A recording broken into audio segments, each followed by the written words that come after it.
Hey, what's up guys? It's LEGO Hobo 910 here with another LEGO video. And in this video I'm reviewing set number 75957, the Night Bus from Harry Potter and the Prisoner of Azkaban. So let's get right into the review. So before we get to the Night Bus quick, there is one, I guess technically side build here. It's just Harry's trunk. You'll see this a bit more later in the review as it pertains to other things in the Night Bus. But if we open it up and dump out the contents, just a regular Lego chest piece. We just have this little lamp here. You just set it like that. Pretty simple. Then we have a pretty generic printed letter tile. This has been used in a lot of sets. And that could represent many numerous things. It could be his Hogwarts application letter, school supply list, letter from friends, all sorts of things. And then also this pretty old print of a chocolate bar, which has been used in numerous sets as well. And we all know what this is used for and how useful it is, even though at this point Harry doesn't yet know, because that happens on the train later. So he must just be carrying around a chocolate bar because he likes chocolate. So now let's get to the actual Night Bus itself. So I really like this set. Part of it is probably because it looks so unique. You don't see many sets built mostly in purple. And also the fact that, it's fairly small base area and then has a pretty decent height. It just has a very unique look. And also it just looks very smooth and sleek. Something that I really like about the Harry Potter line in general is in a lot of the sets they focus more on just, making it look good than including lots of play features, though they generally do manage to include some. The main focus is just the set looking nice, which I really appreciate. So they actually had to create 2 new pieces in order for the set. See all these windows everywhere? The window frame and window piece there are actually new. It's a 1x3, 3 bricks high, which we haven't had before, so they created new window pieces to make sure that this looks exactly right, which I think is pretty cool. There's a few stickers along the outside, the first one being Night Bus on the front there, and then 2 identical ones here along the back, as well as kind of the door into the Night Bus, where it has kind of a bar where, you can have stay and hang on there. And then it uses the Speed Champions wheels with a purple stud on them. And it can... Oops, I slammed it down too hard and broke part of the bumper. Yeah, it can just, roll along pretty easily. And it actually doesn't tip as easily as you would think. Giving it pretty decent smacks. Most times just rolling it and stuff, you don't really have to worry about it tipping over, which is something I had a fear about, but it's very unlikely to tip. You can easily get it to wobble, which is actually kind of a cool look, just wobbling along, but it's very unlikely to tip. And then the bumper here has one more sticker for the grill. Kind of wish they would have done some building up there instead of just having one sticker. And then it's built up a little bit. There's another sticker right there. And if we look in the window, you can see the shrunken head in there, which is actually just a regular minifig head. I'll see if I can pull that out later. I'm not sure if I'll be able to, as it is kind of stuck in there. But it does have some printing around the back for the dreads, as well as, printing on the front for the face. And then as you can see, it wobbles around a bit, mostly just because of the way it's connected. It's on a loose pin, and that's intentional, so that when the bus is driving along and, it's tilting and doing all its crazy stuff, it's wobbling around. There's a few other things like that, which we'll look at on the inside in a second. Where it just kind of, wobbles around to kind of make it feel more crazy as it's moving. They also did a pretty interesting thing up here where they have this clipped in to get this angle. It has a clip going back, which is connecting there. You can see it a bit better when we go inside, and then it just, has kind of a frame built around it. The back windows here don't quite look as good, but then again, there really was nothing else they could do. Because they have this curved piece, which I think is perfect, and then there's no glass insert there. So use the slope piece, and there is a slight gap, and then they have these slope pieces along the back. They do use a few other windows than just these ones, like here. As you can see, the dimensions don't quite fit, so they put one of those on either side, and also have a couple of those in the back. It looks kind of funny here, mostly because, it doesn't have the same framing there, so it does stick out a bit, but on the back, not as much. But overall, I think the outside of this thing just looks super sleek. They even have, like, a little bit of detailing along the bottom there. So yeah, the set just really looks nice, and also feels nice. It's hard to describe, just, it feels nice to hold it. It feels like a good set. I don't know, that's the best way I can describe it as. But now, let's go and head on into the inside. So there are two ways you can open this, or two places. The first one being up here. This roof just pops off, it's not connected at all. And there's a little area to connect Harry's trunk, and there's the clips you can see him talking about for that. So you can just connect Harry's trunk there. And there's like a stack of newspapers with The Boy Who Lived newspaper that they include in pretty much every single Harry Potter set. And if you want, you could, set some minifigures up there as kind of a seating area. And then the roof just pops on there and stays in there pretty securely, even though it's not connected at all. Then the other way is the side here, which if you tip it too much will hinge open. It actually stays closed a lot easier than I thought, considering there is no, clip or anything holding it. It just sits in there. Then that can swing open, revealing the entire interior. And here's what I mean about more things on the inside swinging. That chandelier is really fun, because, if you're driving it along, and it's going crazy like that, that just swings along in there. And then behind that, if I just push it out of the way, there's a sticker for the Daily Prophet, kind of like an ad along the side. And there's also this bed in here, which can slide back and forth as it's going. And then the bed can just pop out, it's not connected, it just has some tiles and sits on the tiles there. And you can easily put a minifigure inside of there, it just hinges up. Then you can take your figure and plop them in. And just close up the bed on them so they're all tucked in.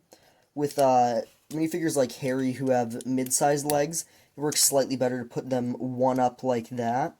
He's not quite as shoved in deeply, but it definitely looks better, especially now that his head is, kind of on the pillow. Whereas if you put him all the way in as far as he can go, he kind of doesn't lean back fully just because of the way the short legs are molded, and I don't know, it just doesn't look quite as good to me. And that bed can just plop in there. Of course, also, if you want, I guess you could take it and plop it up there to move it aside if you want to use this entire area for seating instead. Then there's also a singular seat up there with the handrails. That's the one thing I wish there was more of, is seating. I think they could have, incorporated two seats in there, as there is a one gap on either side, just move it one stud over and put another one in. But then I also wish there was more area for seating. Then again, I don't know where they would put it, because they'd have to, have a complete extra floor here, which would block off the chandelier and also would make it feel a lot less open, because it has compartment, which I wouldn't like as much. And I also want room for the bed, as there are beds in the night bus. And this bed takes up a lot of space, there's really no room for seating. So I see why they didn't have more seating, I just wish there was more. Now, to get into the driver's spot, as you can see, that's kind of blocked off in there.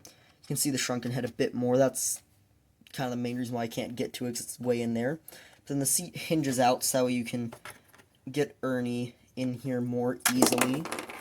Just hinges out, and then you take him and plop him in the seat. It still is kind of hard to get him in there, but not as hard as it would be, if you just had that. And then you can just slide him back in there, and he sits in there. As you can see, there's one lever over there, and one steering wheel, as well as in the shrunken head hanging there. And then he can drive away. So yeah, this is a really, really cool build, and I really like it. Now let's look at the minifigs, and I'll see if maybe I can get the shrunken head out of there.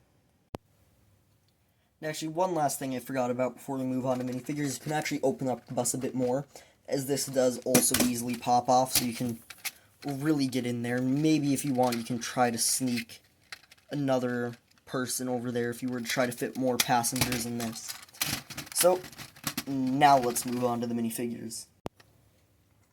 I managed to do it. I kind of had to tear the bus apart a bit, but I got the shrunken head out, so you can see it here with the dreads printed along the back.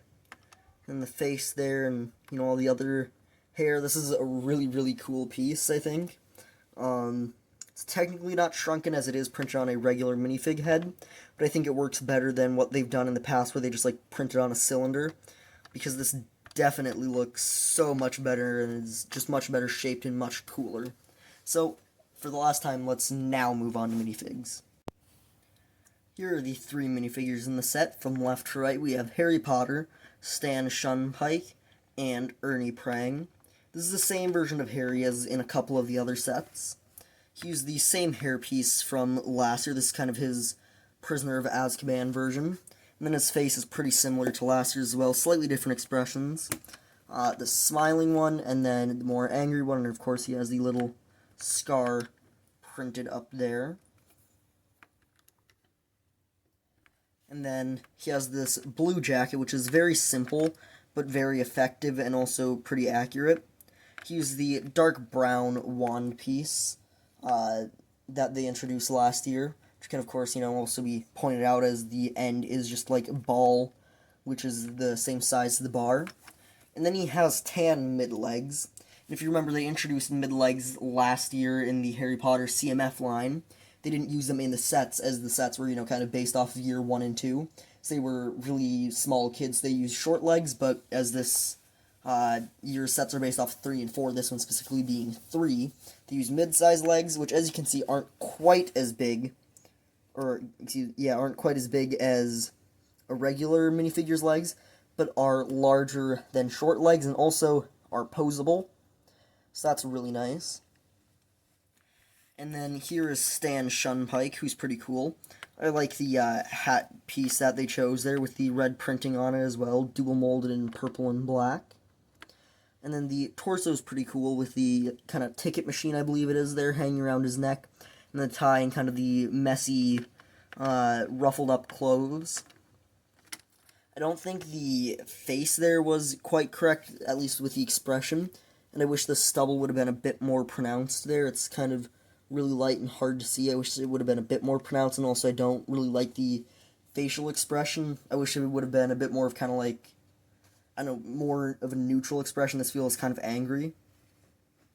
And then last but not least, here's Ernie Prang. He's probably my favorite minifigure out of this set, mostly because I have a few issues with Stan there, and Harry's, pretty generic. But Ernie here is a really fun figure. The back of his torso is pretty simplistic, but like if you look on the sweater, you can see it a bit better on the back. I'm not sure how well it will show up on camera, but if I get the light to hit it just right, you can see there's kind of some dark tan lines in there. There we go, that's perfect. It's really hard to even see in person. You gotta get light shining on it just right. So it has a little bit of extra detail worked in there throughout the whole thing, especially along the front. Other than that, it's pretty simplistic, though. I do like the way it looks, though. And then my favorite part is his face and his hair. He just looks so kind of shocked and clueless there. And it's great how wide his eyes kind of look, and then his mouth. It just all fits perfectly. The beard is a bit faint. I wish they would have, maybe printed that a bit stronger, but I'm not too mad at that because he does have kind of a faint beard in the movie. And then also, I believe this is the first time that the bald head with kind of the hair around it has been used in, a flesh tone instead of yellow. So I know a lot of people are going to find this piece super useful. And I don't know, I just really like this minifigure. He just looks great. So those are the three minifigures from the set. Let's move on to kind of final thoughts. Overall, I really like this set, and it may be one of my favorite Harry Potter sets that I own, at least in like the top 5, probably top 3 of the sets I own so far. I don't own all of the ones that came out this year, though, but from what I've seen of the other ones, I still think this bad boy will be one of the top, just because it looks so cool. It's very unique and odd, and that's kind of why I like it. And they managed to just make it, I don't know, it feels very high quality, and it looks nice. Feels like the designers, spent a lot of effort into just making it look good. I don't know what it is about it. It might be the new window pieces, but I just really, really like the way this thing looks. I think it's also partly just because it's purple. You don't see many builds mostly in purple. So, I don't know, it's a really cool, really unique set, and I really like it. The minifigure selection's pretty good. Of course, they all make sense to be there. Harry being probably my least favorite, mostly just because, he's pretty common. That doesn't mean he's a bad figure, it's just, he's common, so I don't like look at his set and think, ooh, that's really cool minifig. Stan is pretty good, slight issue with the face printing, but Ernie is amazing. I love that minifigure for him, and then also the shrunken head in there is really cool. And I just like the way that, the whole set can really open up easily and everything. And also just the way that the side hinges open looks cool, and then, all the things shaking around in there as it drives. It's just, I don't know, it really brings the magic of Harry Potter to life. The only thing they could have done better with the set is somehow make it magically be able to expand and squish and shrink, but I'll give them a pass on that. That's all from me for now, and bye.